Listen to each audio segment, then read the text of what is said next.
गुरुर्ब्रह्मा गुरुर्विष्णु गुरुर्देव महेश्वरः गुरुर्साक्षात् परब्रह्म तस्मै श्रीगुरवे नमः।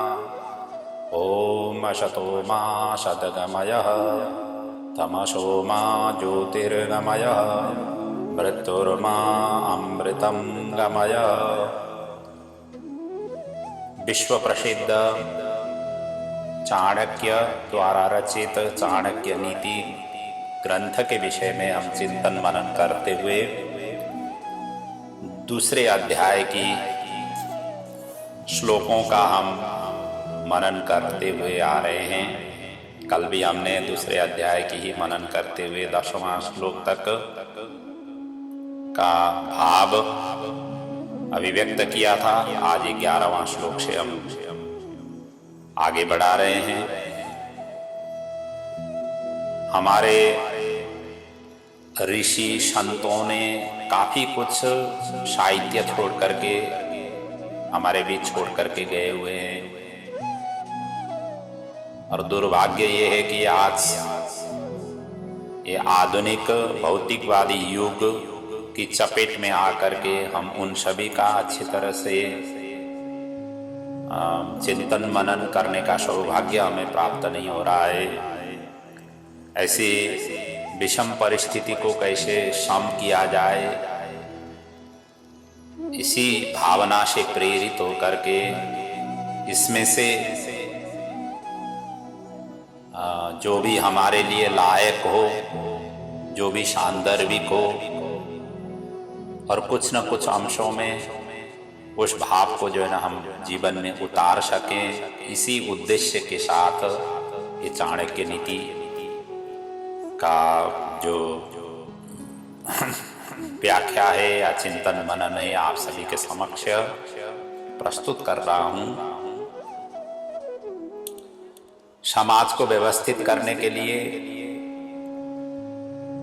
नैतिक चरित्र से सबल और सक्षम होना जरूरी होती है। नैतिक व्यक्ति ही आगे बढ़ सकता है।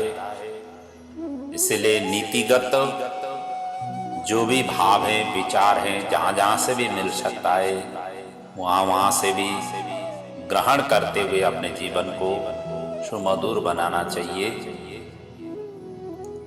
इसी शुभ कामना के साथ आज के प्रसंग को अब विधिवत रूप से प्रारंभ करें। 11वें श्लोक में कहते हैं चाणक्य जी, माता शत्रु पिता बैरी हे न बालो न पाठित न शोभते सभा मध्ये हंस मध्ये बको यथा। जो माता पिता अपने बच्चों को नहीं पढ़ाते हो वो उनके शत्रु है, और ऐसे अपढ़ बालक सभा के मध्य में उसी प्रकार शोभा नहीं पाते जैसे हंसों के मध्य बगुला शोभा नहीं पाता है। यहाँ चाणक्य जी ये कह रहे हैं कि बच्चे भविष्य होते हैं, क्योंकि राष्ट्र के भविष्य ही बच्चे बनाते हैं। आज के जो बच्चे हैं कल के भविष्य है। जो वृद्ध हैं वो रिटायर्ड होंगे, और जो अभी के बालक हैं वो जाकर के उन क्षेत्रों के अधिकारी होकर के देश को चलाते हैं, हाँकते हैं, आगे बढ़ाते हैं। इसलिए विद्या प्रदान करना, बालकों को अपने किसी भी तरीके से अपने बालकों को सुयोग्य बनाना, शिक्षित बनाना, ये माता पिता का दायित्व है। ये करके ही रहना चाहिए, चाहे जो कुछ भी आपको उठाना क्यों नहीं पड़े, जो कुछ भी आपको संघर्ष करना क्यों नहीं पड़े, लेकिन अपने बच्चों को सुशिक्षित कराना, शिक्षित बनाना माता पिता का दायित्व है।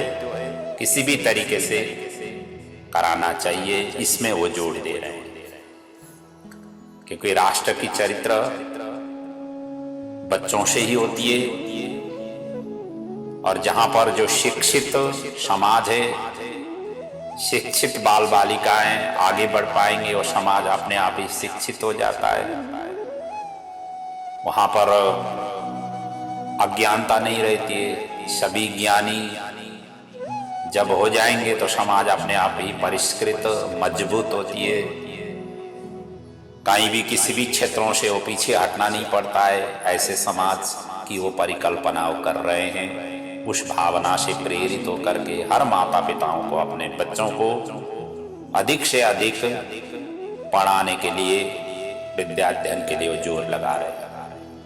इसलिए तो कहते हैं यदि माता पिता वो नहीं करेंगे तो वो तो बैरी हुए, शत्रु है। अगले सूत्र में कहते हैं लालनात् बहवो दोषात् ताडनात् बहवो गुणा तस्मात् पुत्रं च शिष्यं च ताडयेत् न तु लालयेत्। अब इस श्लोक में कहते हैं लाड़ प्यार से बच्चे अच्छे नहीं होते। डांट फटकार से कभी कभार जो है ना चांटा भी मारना पड़े तो चांटा भी मारने में पीछे नहीं हटना चाहिए, गुरु को भी और माता पिता को भी। गुरु अपने शिष्य को, माता पिता अपने बच्चों को। लाड़ प्यार से वो मजबूत नहीं होंगे, उनको ताड़ना का भी भय दिखाना चाहिए। यदि ताड़ना का भय हो जाए तो गलत मार्ग से वो रोक जाएंगे, अर्थात गलत मार्ग में नहीं जाएंगे। इसलिए लालनाद बहवो दोषात्, लालन करने से काफी कुछ दोष उत्पन्न होते हैं, अर्थात बिगड़ जाते हैं। ताड़नाद बहवो गुणा, उनको डांट फटकार भय और संयोग मिले तो कभी कभी ताड़न भी करना चाहिए, उससे गुणवान होकर के निकलेंगे। इसलिए तस्मात् पुत्रम च शिष्यम च, पुत्र को भी शिष्य को भी, अर्थात गुरु शिष्य को, माता पिता अपने संतान को। ताड़येत न तु लालयेत, उनको ताड़ना करो, लालन नहीं करो, अर्थात उनको ज्यादा प्यार दे करके उनको नहीं रखना चाहिए। उनको ताड़ना भी करना चाहिए, फटकारना भी चाहिए, नहीं तो बिगड़ जाएंगे। ये उनकी भाव है। अगले सूत्र में कहते हैं श्लोकेन वा तदर्देन पादेनैकाक्षरेण वा अबन्यम दिवसं कुर्यात् दानाध्यानात् कर्मभिः। कहते हैं कुछ न कुछ हो, प्रत्येक दिन पढ़ाई करो। ये उनका कहने का भाव है। प्रतिदिन कुछ न कुछ पढ़ाई करो, अध्ययनशील बनो। बिना अध्ययन किए हुए नहीं सो, नहीं खाओ। तो कहते हैं श्लोकेन वा तदर्देन पादेनैकाक्षरेण वा। एक श्लोक, पहले तो श्लोकेन अर्थात एक श्लोक, वा तदर्देन या आधा श्लोक, या श्लोक का एक चरण, पादैकेन या उसका आधा अक्षर, अथवा एक अक्षर ही सही हो। अबन्यम दिवसम कुर्याद दाना अध्यान कर्म भी, आधा अक्षर भी हो, प्रतिदिन पढ़ना चाहिए। इसलिए इन्होंने शिक्षा को बहुत जोर दिया हुआ है। शिक्षित व्यक्ति ही समाज को शिक्षित करने में सक्षम होंगे। अशिक्षित ही समाज को अंधेरा की ओर, अंधेरी की ओर ढकेल देते हैं, अंधकार की ओर ढकेल देते हैं। इसलिए शिक्षित होना जरूरी है। हर घर शिक्षित हो, हर परिवार शिक्षित हो, हर बाल बच्चे शिक्षित हो।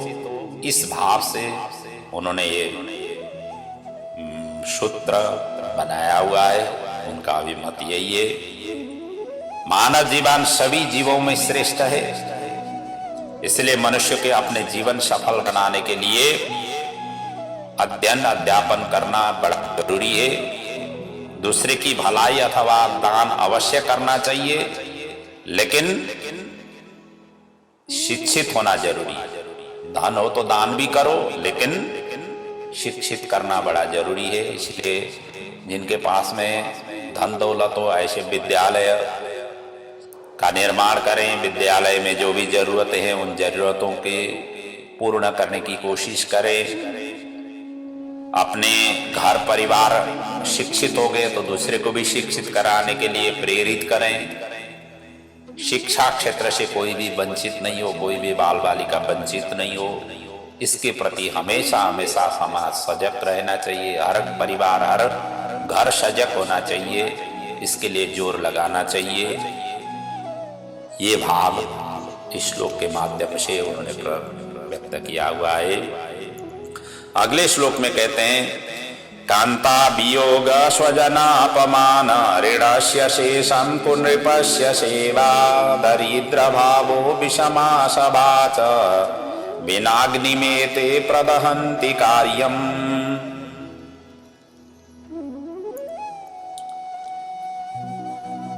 बिना अग्नि से ही अपना शरीर जल जाता है। वो कैसी अवस्था में शरीर जलता है या दग्ध हो जाता है, उसके विषय में कह रहे हैं। स्त्री का वियोग, अपने धर्मपत्नी की वियोग होना, अपने लोगों से अनाचार प्राप्त होना, अर्थात अपने ही स्वजन बांधवों से ही तिरस्कृत होना, और कर्जे से डूबे हुए हो वो व्यक्ति भी, और दुष्ट राजा की सेवा करने से, स्वामी ही दुष्ट हो तो उसके सेवक जितने भी है वो भी परेशानियां झेलना उनको भी पड़ता है। अरे दरिद्र भाव हो, और दरिद्रता और अपने प्रतिकूल स्वभाव, अपने अनुकूल स्वभाव नहीं हो, ये सभी अग्नि न होते हुए भी शरीर को दग्ध कर देते हैं। तो चाणक्य जी का कहना यही है कि पत्नी का वियोग आदमी को तोड़ करके रख देता है, संभालना उनके लिए मुश्किल हो जाता है, क्योंकि घर परिवार को संभालने वाले ही धर्म अपनी पत्नी होती है। ये पत्नी ही नहीं रह गई तो घर परिवार सब बिखर जाता है, और असहाय और अकेला स्वयं गृह स्वामी हो जाता है। उसके दुख सुख का कोई साथ ही नहीं रह होता है, क्योंकि पति पत्नी में ही सुख दुख की गहराई से शेयर होती है, और दूसरे के साथ में इतने गहराई से शेयर नहीं हो पाती है। इसी तरह अपने ही लोग के द्वारा अपमानित होना, अनादर होना, तिरस्कार होना सर्वाधिक दुख पहुंचाता है। और उसी प्रकार यदि किसी से कर्जा लिया हुआ है और कर्जे को नहीं चुका नहीं पाए, और ऐसे व्यक्ति को पग पग पर अपमानित होनी पड़ती है। किसी से लिया हुआ धन यदि आपने वापस नहीं किया, वो व्यक्ति सभी के आगे बताता ही जाएगा कि अमुक राशि धन है, इसने मेरा लेकर के गया, अभी तक इसने चुकता नहीं किया। तरह तरह की बातें सुननी पड़ती है। और जीवन में दरिद्र होने का दुख सबसे बड़ा है। ये दरिद्रता अपने अंदर में हो तो सबसे बड़ा दुख है। वो अपनी निर्धनता के कारण अपना सिर गर्व से उठा नहीं सकता है। तो इसी प्रकार अपने अनुकूल सभा नहीं हो, कहीं भी लोगों का जमात हो, लेकिन अपने लिए सम्मान वहां पर नहीं होता हो, तो क्योंकि वहां पर जब अपने लिए सम्मान नहीं है तो अपने ही ऊपर भला बुरा वो कहेंगे। तो ये सभी के सभी मर्मांतक पीड़ादायक होती है। तो यद्यपि ये आग नहीं है, फिर भी आग की तरह शरीर को जला देती है। ये सभी के सभी पीड़ादायक है, ये वो बताना चाह रहे हैं। आगे अगले सूत्र में कहते हैं, नदी तीरे चये वृक्षा पर गेहे सुकामिनी मंत्री ही नाश राजान शीघ्रम नाश्यन्त्य संशयम। कहते हैं ये शीघ्र ही नष्ट हो जाते हैं। कौन? नदी तीरे चये वृक्षा, नदी के किनार में अवस्थित जो वृक्ष है वो शीघ्र ही नष्ट होने वाले हैं। और इसी प्रकार परगेहे सुकामिनी, दूसरे के घर में अपनी धर्मपत्नी रह रही हो, अपनी स्त्री रही हो, तो वो भी शीघ्र ही नष्ट होने वाली है। मंत्री हीनाश्च राजान, राजा के पास में मंत्री नहीं हो, मंत्रणा देने वाले व्यक्ति नहीं हो, तो भी वो भी शीघ्र ही पतन होने वाले होते हैं। इसलिए इसको हमेशा हमेशा सजग रहना चाहिए, ये बात वो बताना चाह रहे हैं। कहने का मतलब यही है कि नदी तीर के वृक्ष और बरसात के दिनों में नदी में बाढ़ आ जाती है, और नदी का तो बहाव ऐसा नहीं है कि सुनिश्चित नहीं होती है, कभी इस किनारे की ओर जोर लगाती है, कभी उस किनारे की ओर जगह जोर लगाती है। बाढ़ जैसे बारिश हो जाए वैसे प्रभाव बढ़ती जाती है। इसलिए नदी के तीर में रहे हुए घर वृक्ष जो कुछ भी है वो चिरस्थायी वो नहीं होते हैं, वो कभी भी नदी के बहाव के साथ में बह सकते हैं, ढह सकते हैं। तो इसी प्रकार स्त्री यदि दूसरे के घर में रहेगी तो भी ये भरोसा नहीं किया जाता है कब वो भ्रष्ट हो जाएगी, कब वो पतन की मार्ग में चल जाएगी। और इसीलिए दूसरे के घर में, दूसरे के सहारे में अपनी स्त्री को नहीं छोड़ना चाहिए, उनका कहने का मतलब यही है। और इसी प्रकार राजा को उचित सलाह देने वाले मंत्री नहीं हो, गुणी मंत्री नहीं हो, तो वो भी राजा अपनी गलत हरकतों द्वारा शीघ्र ही नष्ट हो जाएगा। इसमें कोई संदेह करने की जरूरत ही नहीं है, अर्थात ये निश्चित ही है। अगले सूत्र में कहते हैं बलम विद्या च विप्राणाम राज्ञाम सैन्यम बलम तथा वित्तम च वैश्यानाम शूद्राणाम परिचर्यका। विप्राणाम विद्या बलम, ब्राह्मणों का बल विद्या है। यदि ब्राह्मण कुल में जन्म लेकर के आपने विद्या अध्ययन नहीं किया हुआ है तो आपके बल से आप क्षीण हो गए हो। राजाओं का बल सेना है, राज्ञाम सैन्यम बलम तथा, और वैश्य का बल क्या है? धन है। और शूद्रों का बल परिचर्या का, अर्थात छोटा बन करके रहना, अर्थात सेवा करना, ये उनका बल है। अब यहां वर्ण व्यवस्था के विषय में उन्होंने ये बात कही है उनके दृष्टिकोण से। इसलिए विद्या विहीन ज्ञान रहित ब्राह्मण की कोई शक्ति नहीं होती है। इसलिए विद्या अर्जन करना ब्राह्मण के लिए सर्वोपरि साधना है, करनी चाहिए। हालांकि अभी पिछले श्लोकों में हमने चिंतन किया हर कोई व्यक्ति शिक्षित होना चाहिए, हर कोई व्यक्ति ज्ञानी होना चाहिए, हर कोई व्यक्ति पढ़ा लिखा होना चाहिए, तभी जाकर के समाज सुसूचित होती है। उसमें भी यदि ब्राह्मण कुल में आपने जन्म लिया हुआ है तो आपको विद्याध्ययन करना, वेदाध्ययन करना, ये आपके लिए जरूरी है, करना किसी भी तरीके से चाहिए, करके ही रहना चाहिए। और इसी प्रकार धन यदि बणी के अर्थात व्यापारी के पास धन नहीं हो तो व्यापार करने में वो असफल हो जाते। वैश्य का काम ही व्यापार करना है, तो व्यापार के क्षेत्रों के लिए तो धन की जरूरत पड़ती है, लगानी नहीं कर पाएंगे तो कैसे वो व्यापार को आगे बढ़ा पाएंगे। इसलिए धन का होना परम आवश्यक होती है वैश्यों के लिए। और शूद्र सभी की सेवा, अपने सेवा कर्म से यदि पीछे हट जाता हो तो वो भी अपने शक्ति से क्षीण हो जाता है।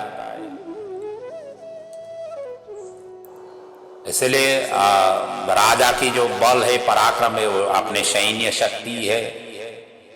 जहाँ कभी जिस किसी भी क्षेत्रों में यदि जरूरत पड़े तो सैन्य के आधार पर वो राज्य को सुरक्षित दे सकते हैं, समाज को सुरक्षा दे सकते हैं।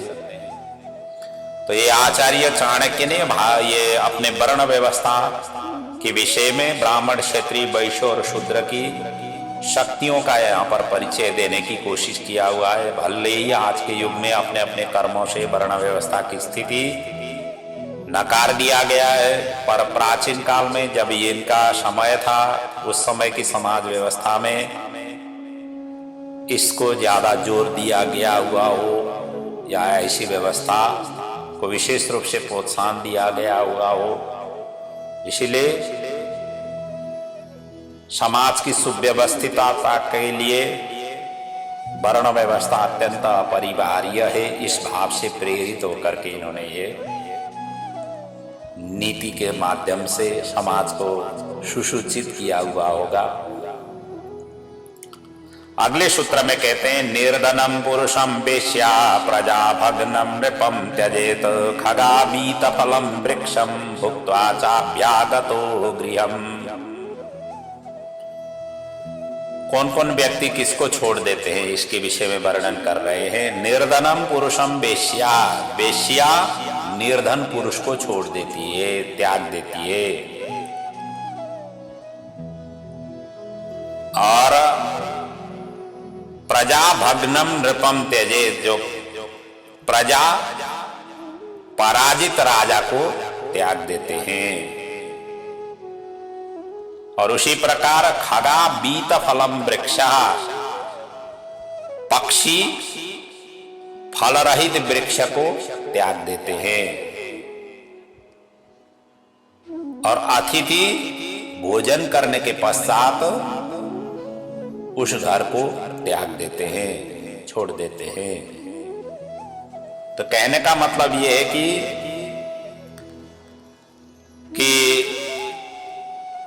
जेब में जब धन न हो तब वेश्या के पास जाना उचित नहीं है, क्योंकि वेश्या का एकमात्र लक्ष्य, ध्येय यही होता है कि उसे धन से ही उसका मतलब रहता है और किसी से मतलब नहीं होती है। इसी प्रकार राजा को पराजित होकर के तथा अपमानित होकर के होना पड़े तो प्रजा भी उसका साथ छोड़ देती है। और इसके अतिरिक्त जिस प्रकार फल रहित वृक्ष को त्याग करके पक्षी चले जाते हैं, या वृक्ष सूख गया हो, हरा भरा नहीं हो, उस वृक्ष में भी पक्षियों का निवास नहीं होती है। इसी प्रकार अतिथि को भी भोजन करने के बाद गृहस्थ का घर छोड़ देना चाहिए। वहां पर डेरा डंडा डाल करके बैठने की जरूरत नहीं है। भोजन आपको प्राप्त हुआ, जलपान आदि को प्राप्त हुआ, तो वहां पर शीघ्र अतिशीघ्र छोड़ करके निकलना ही श्रेयस्कर है। जो वस्तु गुणहीन है वो त्याज्य है, उनका कभी साथ नहीं करना चाहिए। यही भाव यहाँ पर व्यक्त किया गया है। अगले सूत्र में कहते हैं, गृहीत्वा दक्षिणम विप्रा त्यजन्ति यजमानकम प्राप्त विद्याम गुरुम शिष्या दग्धारण्य मृगास्तथा। और कौन कौन व्यक्ति किस किस को त्याग देते हैं, वो कहते हैं ब्राह्मण दक्षिणा ग्रहण करके यजमान को त्याग देते हैं। दक्षिणा तक ही सीमित रहते हैं ब्राह्मण। दक्षिणा मिल गया तो ब्राह्मण को अब यजमान के साथ में चिपकने की जरूरत नहीं है। और शिष्य विद्याध्ययन करने के पश्चात अपने गुरु को त्याग देते हैं, छोड़ देते हैं। और विद्याध्ययन जो भी विद्या लेनी थी गुरु से, वो गुरु से तो विद्या ले लिया, तो फिर शिष्य को फिर वहीं पर चिपकने की जरूरत नहीं। अपने विद्या के बलबूते पर अपने जीविकोपार्जन के लिए अग्रसर होना चाहिए, ये वो कहना चाह रहे हैं। और इसी प्रकार हिरण जले हुए वन को त्याग देते हैं, अर्थात वन्य जो पशु हैं जो तृण आदि ग्रहण करते हुए भरण पोषण करते हैं, ऐसे जहां पर जला हुआ या जो दग्ध किया हुआ वन को, वन में जाकर के वो भरण पोषण उनका हो नहीं पाता है, इसलिए वो त्याग देते हैं। तो किस प्रयोजन के लिए? यदि कोई व्यक्ति किसी के पास जाता है तो उसके कार्य पूरा हो जाने के पश्चात वहां पर शीघ्रातिशीघ्र छोड़ देनी चाहिए। उद्देश्य पूर्ति होने के बाद में रुकना ये उचित नहीं है। यही भाव चाणक्य जी ने इस सूत्र के माध्यम से प्रस्तुत किया हुआ है। अगले श्लोक में कहते हैं, दुराचारी दुर्दृष्टिर दुरावासी च दुर्जन यन्मैत्री क्रियते पुंभिर नरः शीघ्रं विनश्यति।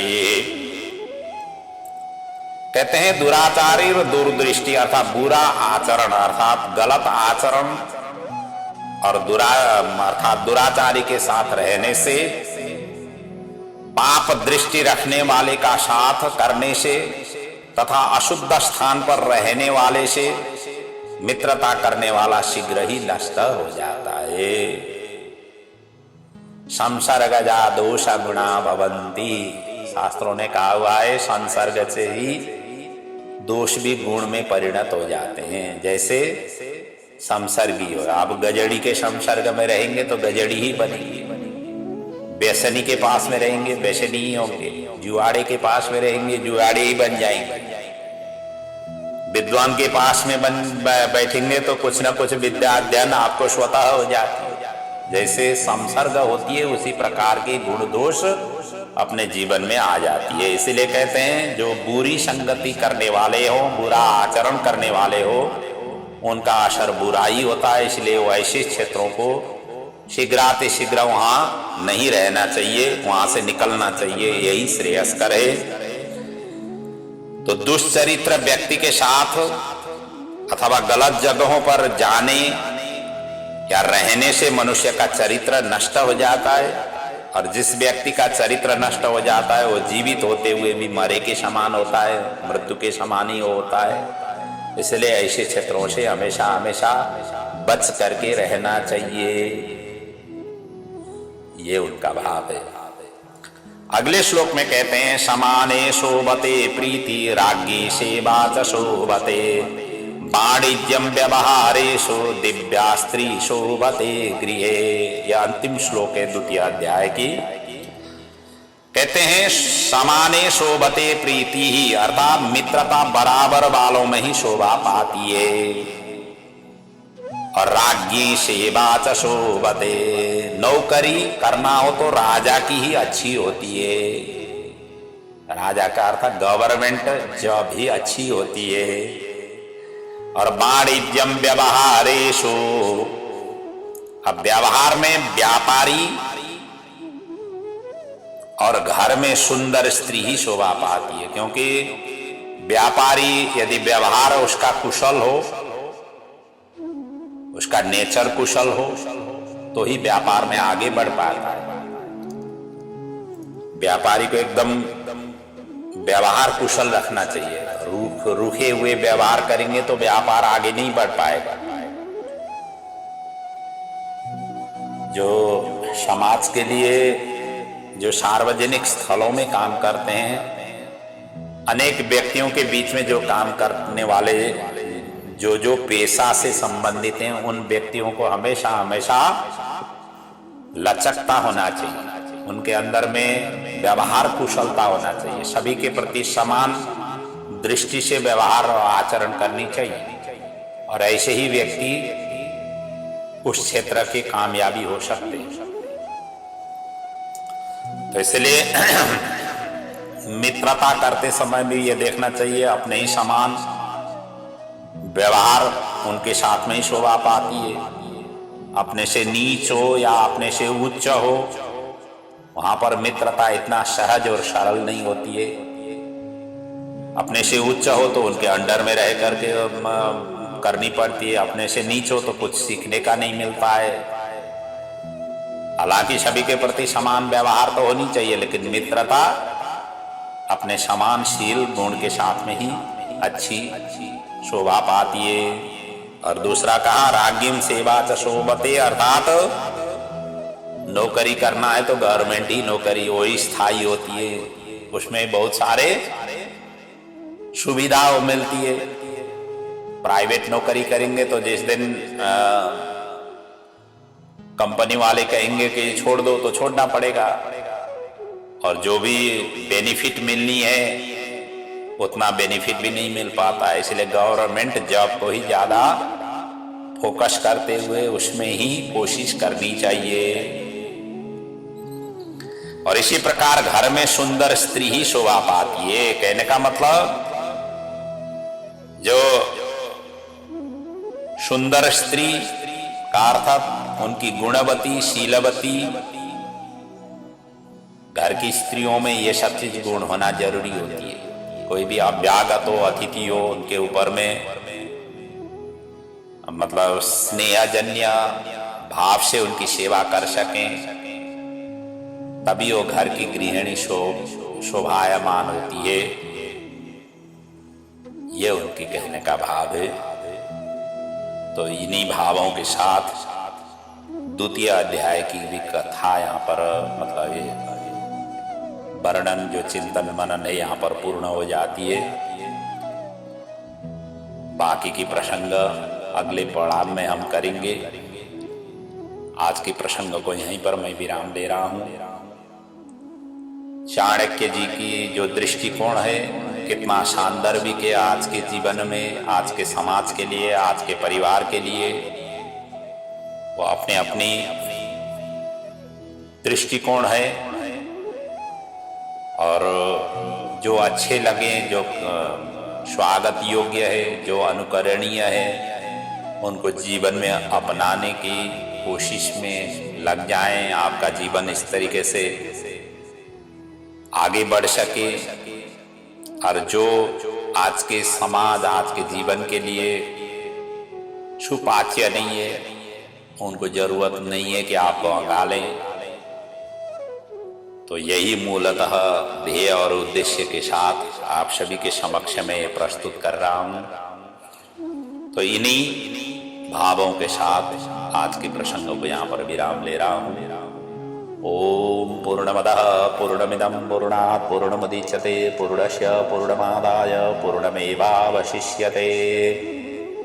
सद्गुरुदेव भगवान की जय।